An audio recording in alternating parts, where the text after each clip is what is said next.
Now, this is an extremely complex subject, and we could spend an hour on this one. Right. So the things you need to be looking for, the first one is their personal service? Is that person required to deliver those services personally? That's the one that you start with.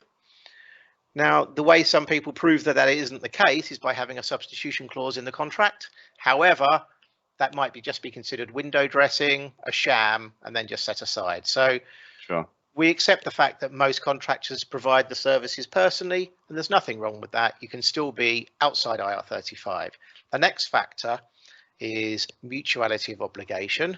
Extremely contentious. There is law that will be coming out later this year after the professional referees case going to the Court of Appeal. HMRC say that mutuality of obligation just means that someone's getting paid for doing some work, essentially consideration. We say, and so do other people, say that there must be some sort of guarantee of ongoing work. The work wage bargaining should exist for someone to be like an employee. So this will come to a head later this year. I believe the case is around June. We might see the results come out in July, August, and HMRC themselves are on tenterhooks about this one because they'll be waiting to see what that ruling is as well. And it's at the moment, it's not in their favour. So that's the second one. And then the main one really is about control. And is there a master servant relationship? Is that person you're working for, that company, controlling you? Are they telling you how to do the work, what to work on, where to work, and when to work? And if there is a sufficient framework of control, it means there's a master servant relationship, and that is a very strong pointer to there being a deemed employment relationship. So those are the main factors. Well, they're all weighted differently. There's lots of questions you can ask. It can be very fact specific, which means it depends on the particular case. Yeah. If somebody is telling you how to do the work and it's very prescriptive, then chances are you are going to be a deemed employee. That's really a no-no. You need to be autonomous about how you go about doing your work.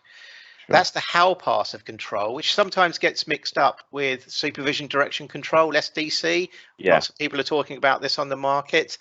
SDC is not a test as part of the IR35 status test. It's something separate, which is in section 44 of the agency's legislation, which is about whether someone can pay someone as a sole trader and then allow them to claim expenses and so on. It's a different test. So how is very important. After that, the more weaker ones are where and when. Because, for example, let's say you're working for the MOD on submarines, nuclear submarines. Well, there's not much you can do about the where because you can't take the submarine home with you. And in terms of when, there might only be specific times you're allowed to go on that site for security reasons. So because there are constraints around that, then we're not so bothered about those particular ones. If there is flexibility whereby you could do the work wherever you wanted or whenever you wanted, but yet you're constrained and not allowed to do that, but then there is control being exercised over you. If they can tell you where to go and work at any time and you have to do that and you don't have discretion to disagree, then that is control over the where, because that's the sort of thing that would happen with an employee. Sure. Now, okay. The big one in control is what? The control what?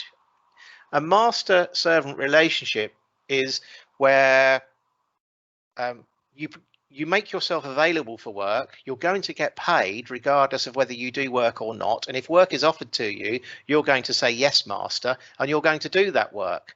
So the master can always say what it is they want you to work on. Whereas for contractors, typically, you've already decided that up front. And you've decided, OK, I will work on this project. I'll do that thing. And that's the only thing that you do. And if they ask you to do something else, you're going to say no. So the scope of services itself can define the what. And if you go outside of that scope of services, then you're going into being controlled. And that's why everyone's talking about statement of work as if it's even something new. But it isn't really. It just defines the scope of services. Statements of work and defining scopes of services have been around for 20 years, but someone's just rebadged it. That's all that's happened.